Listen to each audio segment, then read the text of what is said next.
شبیر احمدو زما زوم دی او دا یو بهترین صفا پروګرام د چې شروع کړی دی. پاڼه د کنیډا ده او د باقاعده د کینیا نه دا چې راځي بالکل صفا او د نبی صلی الله علیه وسلم حدیث مبارک دی من غش پهله سم دي چا چې ملاوټ کو دی زما امتی نه دی او ان شاء الله دا بالکل صفا مونږ خپل استعمال کو او دا رب العالمین دی په دې کې خیر او برکت ورکړي. تاسو ته دا درخواست دی چې ارزه کې بچي د هر چا کاروبار دی د هر چا د چای کاروبار دی دکانې ټول خدي الحمدلله لیکن موږ په پرخ باندې دا وایو په یقین سره تاسو دا وایي چې ان شاء الله رب العالمین به تاسو ته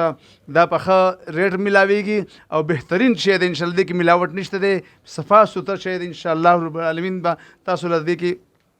مونږ له دې پکې خیر راکړي او تاسو به استعمال کړئ. ځل مونږ استعمال کړی ډېره خوش ذایقه او ملاوټ پکې بالکل نشته دی. نو تاسو ټولو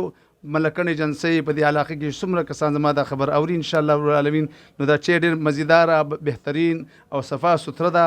او د هر قسم ملاوټ نه پاکه ده. زما عزتمندو محترم زما د ورور چې کوم دغه کوي دا کم پیکټ چې دته مخامخ دی د دې څونه چای چې کومه ده د دې زه تقریبا د 3 کالونو کاروبار په پنډۍ کې کوم او باقاعده خو د دې خو موږ ته خیر د بار اجازت نشته. دا یو برانډ خصوصي برانډ دی ځکه چې دا موږ کوټو هوټلو ته ورکو او د دې باقاعده هلته کې د کینیا کې د دوی خبره شوې ده ډایرکټ کراچۍ ته راځي کراچۍ نه به بیا موږ ته دلته کې پنډۍ ته راتله صرف د کوټې دا چای چې کومه ده د کوټې استعمال ده دا هغوی دوی ته هغې پیمنټ کړی دی دغه یې ورته جمع کړي دي خو د هغوی سره زه شراکت یم زما سره دغه زما ورونه دي هغوی بار اجازت نشته دی. زما ورور دی اعظم خان نوم یې دی په پنډۍ کې پاکستان کوټه کیفې باندې مشهور دي ډېر دغه برانچونه دي ډېر شریف خلک دی ډېر عزتناک خلک دی د هغوی نه ښه باقاعده په اجازت باندې ما دا دغه کړی دی برانډ حاصل کړی دی او د دې زه ښه ګارنټي ورکوم او دلته کې زمونږ مشرانو حاجي صاحب چې وختي څنګه دغه ورکو دوی استعمال کړی ده او ښه په باقاعده باندې دغه کوي. دا ما دلته درګۍ ته دا برانچ په دې باندې راوړو چې دلته کې زمونږ د قالدرې چې کوم فیران دي معزز خلک دی عزتمن خلک دی د هغوی هلته کې د فینډ دوکانونه دي هغوی سره زه ورځ ناست وم نو هغوی ما ته ویل چې یاره مونږ دې هوټل ته ورځو مونږ له د چای نه راکوي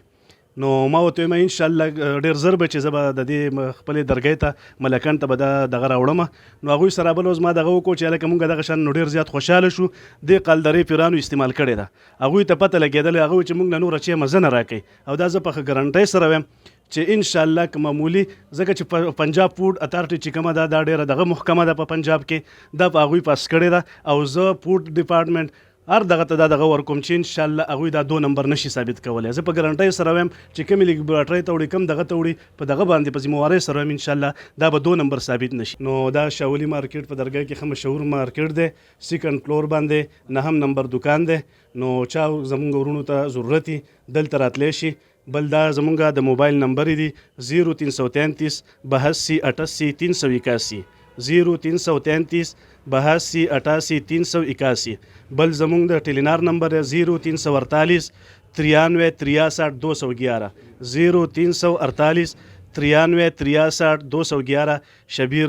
زمونږ ورور دی مشر هغه په دې دکان کې موجود دي چاته هم ضرورت په دې نمبرو باندې رابطه کولی شي انشاءالله موږ سره د ډیلیوري دغه هم موجود دی چاته پکاري لرې علاقو کې پکاري دیر باجوړ سوات منګوره مردان 400 کم ځای کې پکاري نو انشاءالله ډیلیوري دغه هم موجود دی.